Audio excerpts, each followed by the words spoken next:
सुप्रभात बच्चों, आज हम आपकी पाठ्य पुस्तक हिंदी के अध्याय 11 का अध्ययन करेंगे, जिसका शीर्षक है भगत सिंह की शहादत।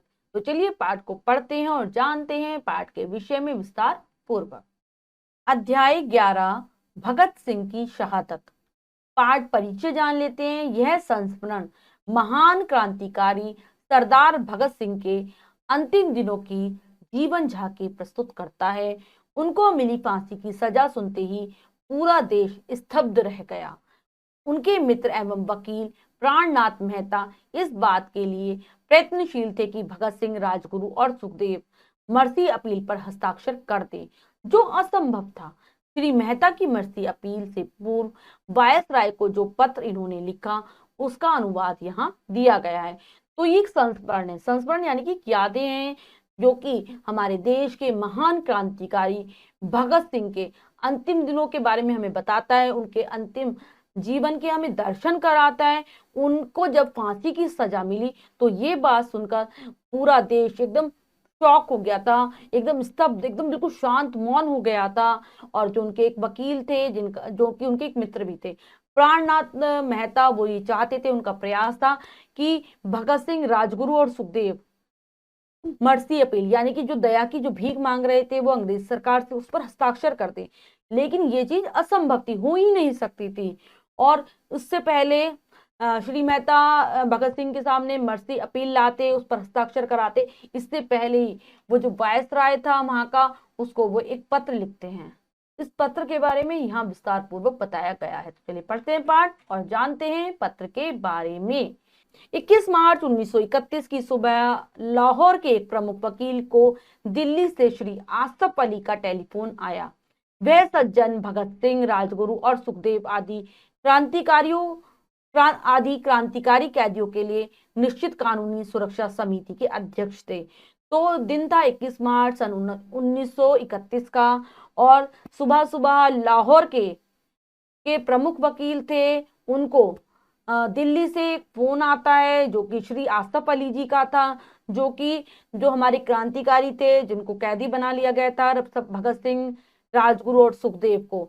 वो इन कैदियों के लिए जो एक कानूनी समिति गठित की गई थी, उसके अध्यक्ष थे। उन्होंने राष्ट्रीय नेताओं की एक बैठक बुलाई और बताया कि महात्मा गांधी ने हाल ही में लॉर्ड इरविन से जो यह अपील की है कि भगत सिंह और उनके साथियों की फांसी की सजा रद्द कर दे, उस पर वायसराय सहानुभूति पूर्वक विचार कर रहे हैं। आसफ अली साहब का कहना है कि इस समय यदि भगत सिंह और उनके साथी भी शीघ्र ही एक पत्र मर्सी अपील वायसराय के पास भेज दे, तो उनकी प्राण रक्षा निसंदेह हो जाएगी। वो क्या बता रहे थे कि उन्होंने राष्ट्रीय नेताओं की एक बैठक बुलाई थी और उसमें बताया था कि महात्मा गांधी ने लॉर्ड इरविन से यह अपील की है कि हमारे देश के जो क्रांतिकारी हैं भगत सिंह और उनके साथी, उनकी जो सजा उनको दी गई है फांसी की सजा, उसको समाप्त कर दे, उसको हटा दे, कैंसिल कर दे उसको। और अगर इस समय जो वायसराय हैं उनके पास ये जो कैदी हैं, ये भी एक मर्सी अपील यानी कि दया की भीख वाला एक पत्र भेज दे, तो इनकी सजा निश्चित तौर पर खत्म कर दी जाएगी, इनको फांसी की जो इनकी सजा माफ कर दी जाएगी। यहां तक तो सभी सहमत थे, पर सवाल यह था कि सिर पर कफन बांधकर फांसी के तख्ते का इंतजार कर रहे इन बहादुरों को मर्सी अपील करने की बात कहने तक का साहस किसमें है। वे लोग मानेंगे या नहीं, यह तो दूर की बात है। ये सारी चीजें तो अभी तक सही चल रही थी, सब लोग आपस में बात कर रहे थे, तो समिति हो रही थी, सब चीजों की चर्चा चल रही थी, यहाँ पर सब एक दूसरे से सहमत थे। लेकिन जो सबसे बड़ा जो प्रश्न था कि जो लोग, जो हमारे क्रांतिकारी हैं, देशभक्त है, उन्होंने अपने सिर पर एक कफन बांध रखा है कि उनको मौत आनी है, उन्हें देश के लिए मरना है, शहीद होना है। तो अगर ऐसे व्यक्तियों के सामने, ऐसे बहादुरों के सामने इस बात को कौन रखेगा कि उन्हें अंग्रेजों से मर्सी अपील करनी है, भीख मांगनी है अपनी जान की। इतना साहस किसी के अंदर नहीं था, क्योंकि सब जानते थे कि वो मौत का कफन बांधकर ही निकले हैं, और उन्हें देश के लिए वो ऐसा कार्य कभी नहीं करेंगे जिससे कि देश को अपमान सहना पड़े, कि इन्होंने अपनी जान बचाने के लिए अंग्रेजों के सामने घुटने टेके। तो ऐसी बात करने की किसी में हिम्मत हो ही नहीं रही थी।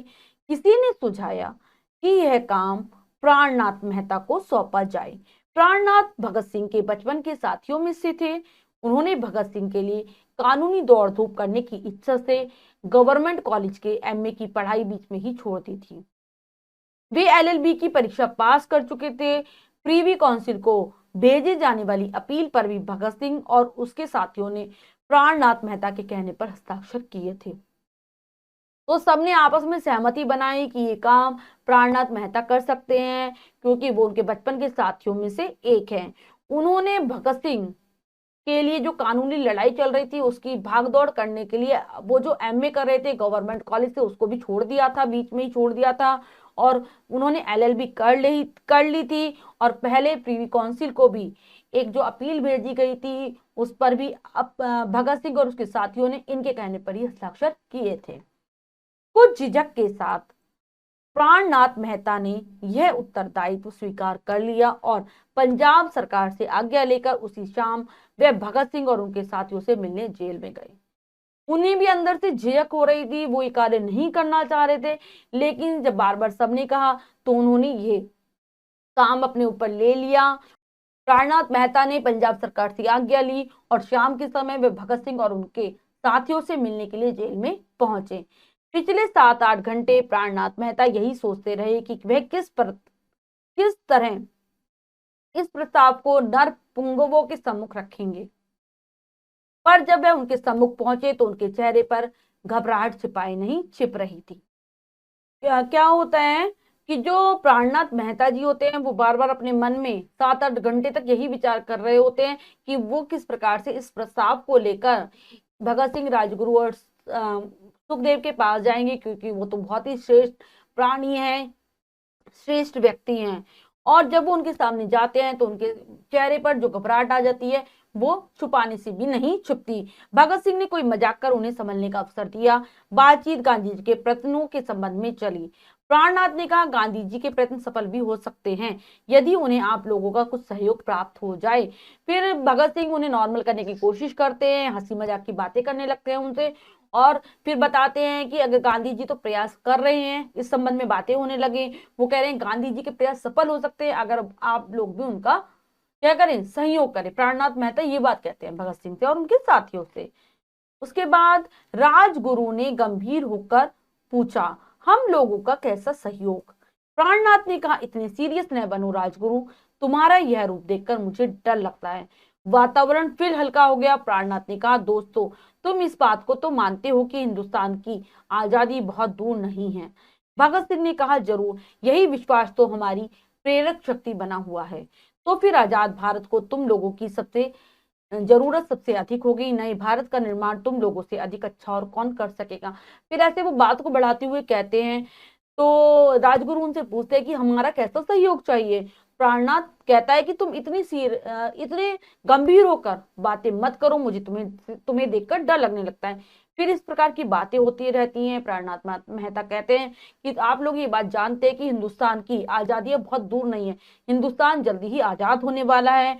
तो भगत सिंह ने कहा, हम जानते हैं ये बात, और यही चीज हमारे अंदर क्या भरती है, शक्ति भरती है, यही भावना, यही उम्मीद।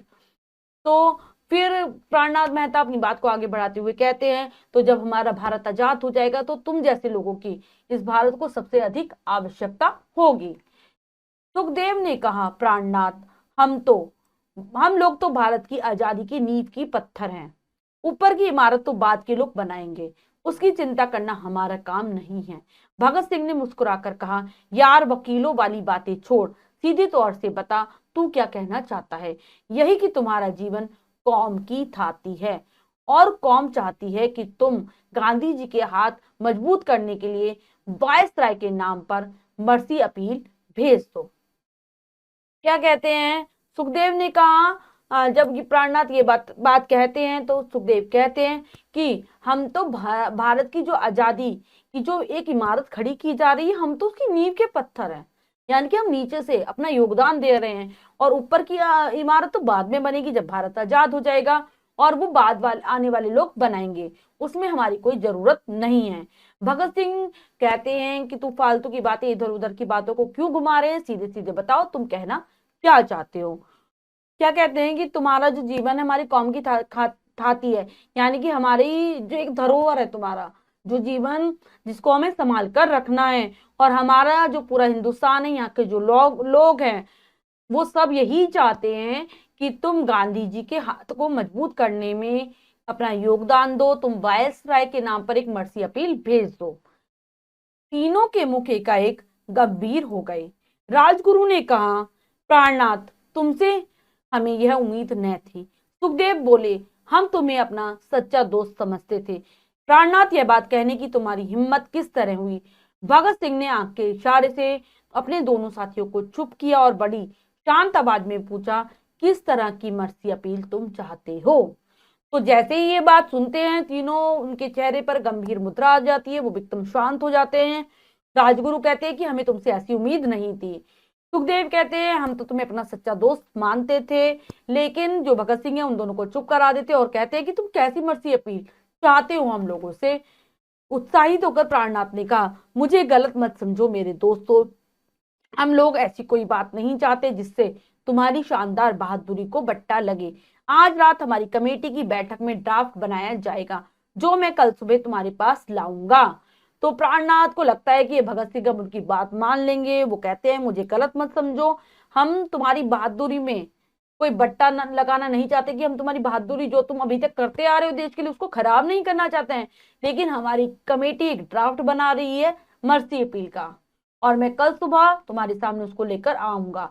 भगत सिंह ने मुस्कुराते हुए कहा, मर्सी अपील तो हम भी बना सकते हैं, मगर यार हमारे मुकदमे ने तुम्हें एक कामयाब वकील जरूर बना दिया। 22 मार्च सन 1931 को प्रातः रक्षा समिति द्वारा तैयार ड्राफ्ट ड्राफ्ट लेकर प्राणनाथ पुनः जेल में पहुंचे। भगत सिंह ने हंसते हुए कहा, यार जाने भी दो, हम लोगों ने तो मर्सी अपील भेज दी है, अधिक देर करना अच्छा नहीं था। तो भगत सिंह ने कहा, जब प्राणनाथ ने कहा कि कल मैं उसका ड्राफ्ट लेकर आऊंगा, यानी कि जिस प्रकार से उस लिखा जाना होता है उसकी एक कॉपी, कि किस प्रकार से तुम्हें लिखनी है मर्सी अपील।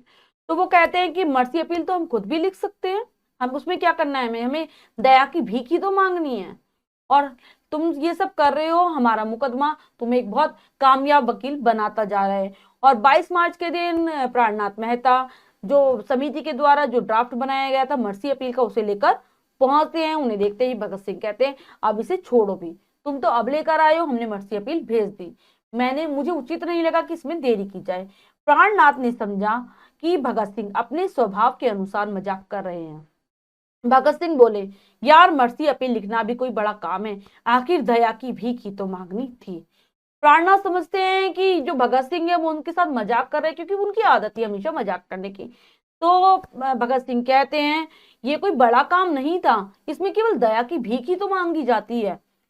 प्राणनाथ के पैरों तले जमीन खिसक गई। उसने पूछ लिया, क्या लिखा है उस अपील में तुमने? है कोई कॉपी उसकी तुम्हारे पास? भगत सिंह ने पास ही पड़ी किताब उठा ली। उसकी जिल्द के साथ वाले सफेद कागज पर पेंसिल से अंग्रेजी में कुछ लिखा हुआ था। वह पृष्ठ खोलकर प्राणनाथ के हाथ में देते हुए भगत सिंह ने कहा, यह है हमारी मर्सी अपील की कॉपी। प्राणनाथ मन ही मन उसे पढ़ने लगे।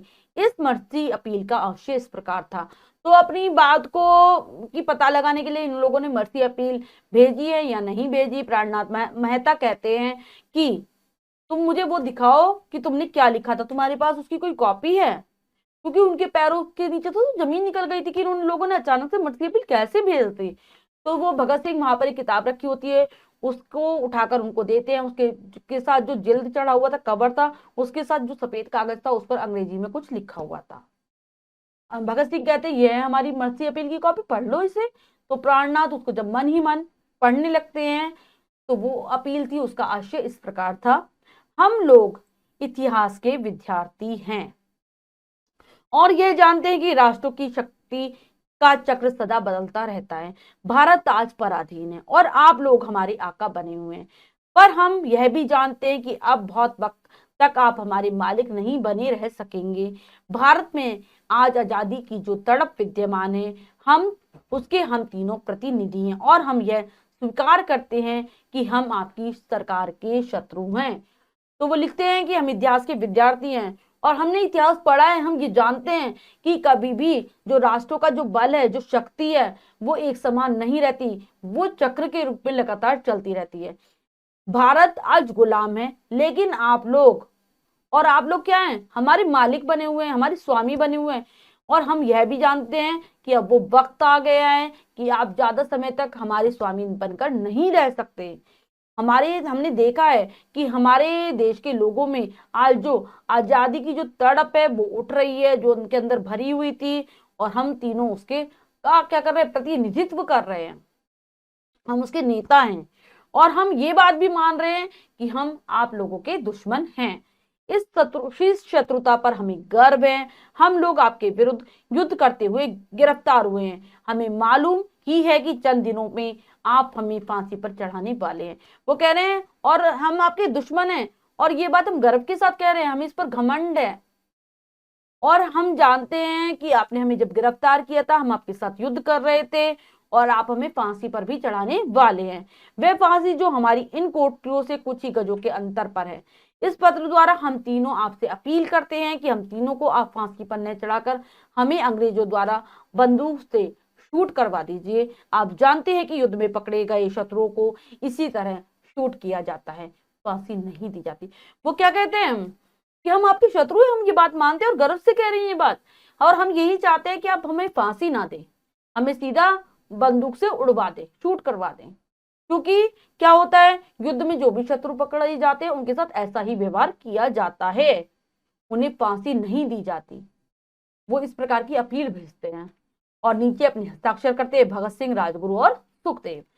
पत्र समाप्त करते करते प्राणनाथ मेहता की आंखें आंसुओं से भर आई थी। मेहता एकाएक आगे बढ़े। सबसे पहले उन्होंने भगत सिंह के चरणों में अपना मस्तक झुकाया, उसके बाद राजगुरु और सुखदेव की ओर बड़े ही थे कि दोनों दोस्त पीछे हट गए। प्राणनाथ ने शीघ्रता से उक्त स्थान की धूल हाथ से समेटकर अपने माथे पर लगा ली। भगत सिंह ने कहा, इस तरह नहीं दोस्त, आओ गले मिले। तो जैसे ही पत्र पढ़ते पढ़ते वो कॉपी जो पढ़ रहे थे प्राणनाथ मेहता, उनकी आंखों से आंसू बहने लगते हैं और वो अपना सिर भगत सिंह के पैरों में रख देते हैं। उसके बाद वो राजगुरु और सुखदेव के पैरों में भी गिरना चाहते हैं, लेकिन वो दूर हट जाते हैं, वो उनके चरणों की धूली अपने माथे पर लगा लेते हैं। भगत सिंह कहते हैं कि दोस्त ऐसा मत करो, आओ हम गले मिल लेते हैं। ऐसे मौके पर भी भगत सिंह हंसी मजाक के मूड में थे। मेहता ने उनसे कहा, प्राण, परसों सुबह तुमसे मैंने लेनिन की जो पुस्तक मंगवाई थी उसके 324 पृष्ठ मैं इस समय तक पढ़ चुका हूँ। बहुत अच्छी पुस्तक है, करीब 100 सफ़े बाकी हैं। उम्मीद है कल सुबह फांसी पर झूलने से पहले इन 100 सफ़ों को भी मैं पढ़ जाऊंगा। तो भगत सिंह की आदत थी, वो हमेशा मजाक करते रहते थे। इस वक्त भी जब उनकी मौत इतने करीब थी, वो मजाक के ही मूड में थे। वो कहते हैं कि मैंने तुमसे, प्राण अपने मित्र को प्राण कहकर बुलाते हैं, वो कहते हैं कि मैंने तुमसे परसों एक लेनिन की पुस्तक मंगवाई थी जिसके अभी तक मैं 324 पृष्ठ यानी कि पेज पढ़ चुका हूँ। बहुत अच्छी पुस्तक लगी मुझे, और अब 100 ही पेज बाकी हैं। जब तक मैं फांसी पर कल सुबह झूलूंगा उससे पहले इन पेजों को भी समाप्त कर लूंगा। वे अपनी सनक में कहते गए, अभी तेरे घंटे मेरे पास बाकी हैं। आधा घंटा तुमसे गपशप चलेगी, उसके बाद ठाठ से जिंदगी का आखिरी खाना खाया जाएगा, और अभी तो वह रात शुरू भी नहीं हुई है। वो कहते जाते हैं, उन्हें कोई गम नहीं था, उनकी अपनी मौत आ रही है, उनको फांसी का कुछ भी डर नहीं लग रहा था। वो कह रहे थे, अभी मेरे पास 13 घंटे हैं, आधा घंटे तुमसे बातचीत करूंगा, फिर बहुत ठाठ के साथ, बहुत मजे के साथ खाना खाऊंगा, क्योंकि अभी तो रात शुरू होनी बाकी है। पुस्तक के 324 पृष्ठों तक भगत सिंह के हाथ से लगाए पेंसिल के कितने ही निशान भी थे। समय भागा जा रहा था, इतने में 5:30 बज गए। जेल के अधिकारी आज बहुत सतर्क दिखाई दे रहे थे। ठीक 5:30 बजे अपने दोस्तों से आखिरी बार गले मिलकर प्राणनाथ भारी हृदय से जेल के दफ्तर तक आए। उन्होंने पाया कि सिटी मजिस्ट्रेट भी वहां मौजूद हैं। उनका माथा ठनका। उन्होंने पूछताछ भी की कि ये सब इस वक्त क्यों आए हैं, पर किसी ने उनकी बात का कोई उत्तर नहीं दिया। तो कह रहे हैं कि उन्होंने जब पुस्तक को देखा तो 324 पृष्ठ जहां तक भगत सिंह ने पढ़ा था, उन्होंने कई जगह पेंसिल से निशान भी लगाए हुए थे, लेकिन समय एकदम तेज गति के साथ आगे बढ़ रहा था। 5:30 बज जाते हैं और प्राणनाथ मेहता देखते हैं कि जेल में जितने भी अधिकारी हैं आज वो बहुत सतर्क है, यानी कि एकदम अपने कार्य के में लगे हुए हैं। ठीक 5:30 बजे मेहता जी अपने दोस्तों से गले मिलकर बाहर निकलते हैं और जेल के दफ्तर में आते हैं। तो वहां पर देखते हैं कि सिटी मजिस्ट्रेट भी बैठे हैं। ये देखकर उन्हें थोड़ी सी हैरानी होती है। वो सोचने लगते हैं कि इस वक्त सिटी मजिस्ट्रेट क्यों है यहाँ पर जेल में। उनको थोड़ा सी गलत मन में आशंकाएं उठने लगती हैं। वो पूछते हैं लेकिन कोई उत्तर नहीं देता। सब और एक मनहूस सन्नाटा छाया हुआ था। प्राणनाथ की बात को उत्तर न देकर जेलर ने गंभीरता से इतना ही कहा, इस वक्त आप जेल में नहीं रह सकते। शीघ्रता से प्राणनाथ को फाटक से बाहर कर दिया गया। जेल के फाटक के बाहर पुलिस विद्यमान थी। तो उस समय प्राणनाथ मेहता कह रहे हैं कि जेल में ऐसा लग रहा था कि बहुत मनहूसियत सी छाई हुई है। वो बिल्कुल शांति थी, बिल्कुल, और वो मनहूसियत वाली शांति थी। तो प्राणनाथ की बात को लेकर जो जेलर था वो कोई उसका उनका जवाब नहीं देता और कहता है इस समय आपको जेल में नहीं रहना चाहिए, और उन्होंने फाटक से बाहर कर दिया जाता है। फाटक के बाहर भी प्राणनाथ मेहता देखते हैं कि बहुत सारी पुलिस खड़ी है।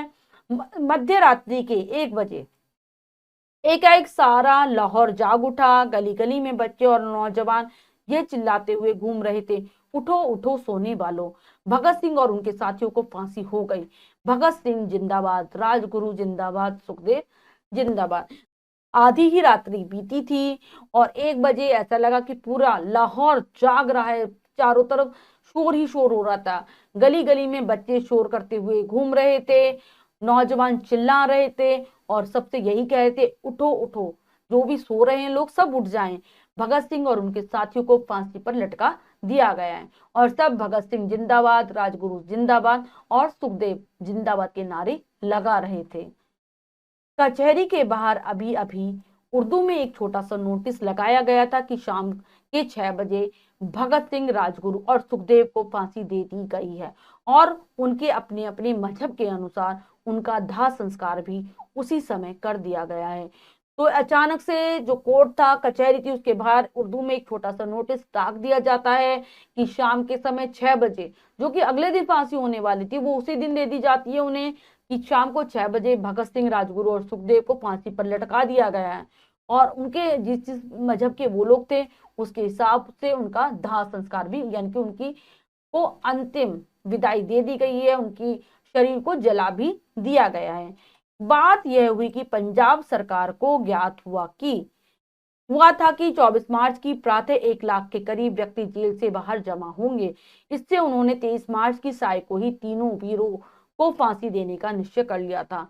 इसलिए हुई थी इन लोगों को अचानक फांसी क्योंकि जो सरकार थी वहां की, अंग्रेज जो सरकार थी पंजाब में, उसको ये पता चल गया था किसी प्रकार से कि 24 मार्च के दिन 1 लाख के करीब लोग जेल के बाहर आएंगे, धरना देंगे। इसीलिए वो डर गए थे और उन्होंने 23 मार्च की शाम को ही उन तीनों को फांसी दे दी। जब उन्हें फांसी के कटघरे की ओर ले जाया गया तो उनके उत्साह का अंत नहीं था। उनके नारे जेल के बाहर तक सुनाई दे रहे थे और जब इन तीनों को फांसी के लिए ले जाया जा रहा था ये बहुत उत्साहित थे क्योंकि वो देश के लिए शहीद होने जा रहे थे। जोर जोर से नारे लगा रहे थे जिनकी आवाज बाहर तक आ रही थी। फांसी बहुत शीघ्रता में दी गई और उसके बाद तीनों शहीदों के शव फिरोजपुर के पास सतलुज के किनारे जल्दी जल्दी में जलाए जा रहे थे कि खबर फैल गई। तब लाहौर से बहुत से लोग वहां पहुंच गए। तीनों शहीदों के अध जले अंग प्रत्यंग एकत्र कर 3 लंबे बक्सों में 3 अस्थियां तैयार की गई और 24 मार्च की दोपहर को लाहौर में उनका ऐतिहासिक जुलूस निकाला गया। लेखक भी जुलूस में सम्मिलित था। सांझ को रावी के किनारे लाखों व्यक्तियों की मौजूदगी में एक चिता फिर से जलाई गई जिसमें तीनों वीरों के शरीर खंड एक साथ रख दिए गए। भारत के इतिहास का वह एक अमर दिन था। क्या होता है, पता चलता है लोगों को कि उनको बहुत जल्दी जल्दी में फांसी दी गई है और उनके जो शव हैं फिरोजपुर के पास जो सतलुज नदी बहती थी वहां पर उस नदी के किनारे जल्दी जल्दी में जलाए गए हैं। ये जब खबर फैल जाती है वहां पर बहुत सारे लोग इकट्ठा हो जाते हैं और वो उनके आधे जले हुए सभी अंगों को इकट्ठा कर लेते हैं। 3 बक्से मंगाए जाते हैं, उनमें रखकर उनकी अस्थियों को एक बहुत बड़ा जुलूस 24 मार्च के दिन निकाला जाता है लाहौर में। और लेखक कह रहे हैं वो भी उस जुलूस में शामिल था। और संध्या के समय, शाम के समय रावी नदी के किनारे जब लाखों लोग वहां पर जमा थे, एक चिता जलाई जाती है। चिता पर तीनों तीनों के शरीर के जो अंग थे उनको एक साथ रखकर जलाया जाता है। और ये हमारे देश के इतिहास का बहुत ही एक अमर दिन है, जब हमारे देश के लिए इन क्रांतिकारियों ने अपना सर्वस्व न्यौछावर किया, अपने अपना बलिदान कर दिया, और जरा सा भी वो डरे नहीं, अपने पद से विचलित नहीं हुए। तो इसके लेखक हैं चंद्रगुप्त विद्यालंकार। उद्देश्य है क्रांतिकारियों द्वारा देश के लिए दिए गए बलिदान को बताना। तो इस पाठ से बच्चों हमने यही सीखा है कि हमारे देश को आजाद कराने के लिए हमारे देश के स्वतंत्रता सेनानियों ने, क्रांतिकारियों ने कितना योगदान दिया है। हमें उनके बलिदान को कभी भी भूलना नहीं चाहिए और उनसे प्रेरणा ग्रहण करनी चाहिए। अब हम पाठ के शब्दार्थ कर लेते हैं। मर्सी, अपील, दया की याचना, उत्तरदायित्व, जिम्मेदारी, थाती, धरोहर, विद्यमान, मौजूद, निसंदेह, जिसमें संदेह न हो, नर पुंगव, नर श्रेष्ठ, श्रेष्ठ पुरुष, पराधीन, गुलाम, सन्नाटा, चुप्पी। तो सभी बच्चे पाठ के शब्दार्थों को अच्छे से याद करेंगे। अब हम पाठ का अभ्यास कार्य कर लेते हैं, जो है पहला बहुविकल्पीय प्रश्न में से पहला प्रश्न पढ़ते हैं और उसे करने की कोशिश करते हैं। सही उत्तर वाले गोले को रंगे। तो बच्चों प्रश्न में 4 विकल्प हैं, 3 विकल्प गलत हैं, एक विकल्प सही है, हमें सही विकल्प को चुनना है। तो चलिए करते हैं। सुरक्षा समिति के अध्यक्ष कौन थे? आसिफ अली, प्राणनाथ मेहता, भगत सिंह, राजगुरु। तो जो सुरक्षा समिति थी उसके जो अध्यक्ष थे वो थे आसिफ अली। ये विकल्प सही है, लगाएंगे ये विकल्प पर। किसने कहा हम तुम्हें अपना सच्चा दोस्त समझते थे? भगत सिंह, सुखदेव, राजगुरु, प्राणनाथ मेहता। तो ये बात कही थी सुखदेव ने। बी विकल्प सही है, लगाएंगे बी विकल्प पर। प्राणनाथ मेहता कब ड्राफ्ट लेकर भगत सिंह के पास पहुंचे थे? तो कब पहुंचे थे वो? 22 मार्च 1930, 22 मार्च 1931, 22 मार्च 1932, 22 मार्च 1933। तो वो पहुंचे थे 22 मार्च 1931। बी विकल्प सही है, लगाएंगे बी विकल्प पर। नेक्स्ट है, कौन सरकार के शत्रु हैं? भगत सिंह, सुखदेव, राजगुरु, तीनों। तो तीनों ने कहा कि हम सरकार के शत्रु हैं, डी विकल्प सही है। तीनों भगत सिंह, सुखदेव एवं राजगुरु को फांसी कब दी गई? 21 मार्च, 22 मार्च, 23 मार्च, 24 मार्च। तो उन्हें फांसी दी गई थी 23 मार्च को। सी विकल्प सही है, लगाएंगे सी विकल्प पर। अब है लिखित प्रश्न। निम्नलिखित वाक्यों में रिक्त स्थानों की पूर्ति कोष्टक में दिए उचित शब्दों से कीजिए। तो बच्चों यहाँ पर कुछ वाक्य हैं जो कि अधूरे हैं। कोष्टक में दो दो शब्द हैं, एक शब्द गलत है और एक शब्द सही है। हमें सही शब्द को चुनना है और वाक्यों की पूर्ति करनी है। तो चलिए कर लेते हैं। प्राणनाथ मेहता भगत सिंह के रिक्त स्थान के साथियों में से एक थे। तो बचपन स्कूल, तो वो बचपन के साथियों में से एक थे, लिखेंगे बचपन। हम लोग तो भारत की आजादी की रिक्त स्थान के पत्थर हैं। नींव, आधार, तो नींव के पत्थर हैं। प्राणनाथ के पैरों तले जमीन रिक्त स्थान गई, धस खिसक, तो खिसक गई।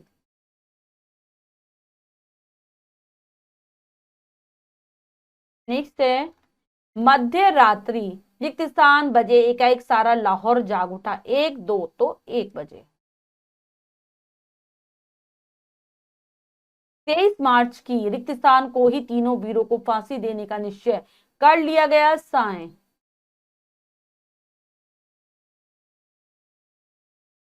अब है निम्नलिखित वाक्यों के सामने पाठ के अनुसार क्रमांक लिखिए। तो बच्चों यहाँ पर कुछ वाक्य हैं, हमें उन्हें क्रमांक देना है जिस हिसाब से वो पाठ के अंतर्गत आए हैं। तो चलिए पहले वाक्य पढ़ लेते हैं। भगत सिंह और उनके साथियों को फांसी हो गई।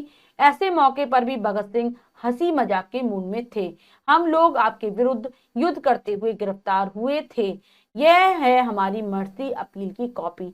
यार मर्सी अपील लिखना कोई बड़ा काम नहीं है। तो चलिए अब इनको क्रमांक दे देते हैं। 5 4 3 2 1।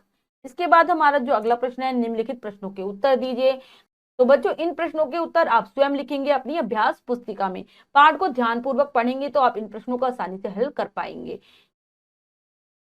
बच्चों आज हमने पाठ के माध्यम से जाना हमारे देश के महान क्रांतिकारियों के बारे में कि किस प्रकार से उन्होंने हंसते हंसते फांसी के फंदे को अपने गले से लगा लिया। आशा करती हूँ आपको पाठ अच्छे से समझ आया होगा। पाठ को फिर से उच्चारण के साथ जरूर पढ़ेंगे, अभ्यास कार्य पूर्ण कर लेंगे। मिलते हैं अगली कक्षा में नए पाठ के साथ। तब तक के लिए स्वस्थ रहिए, प्रसन्न रहिए। धन्यवाद।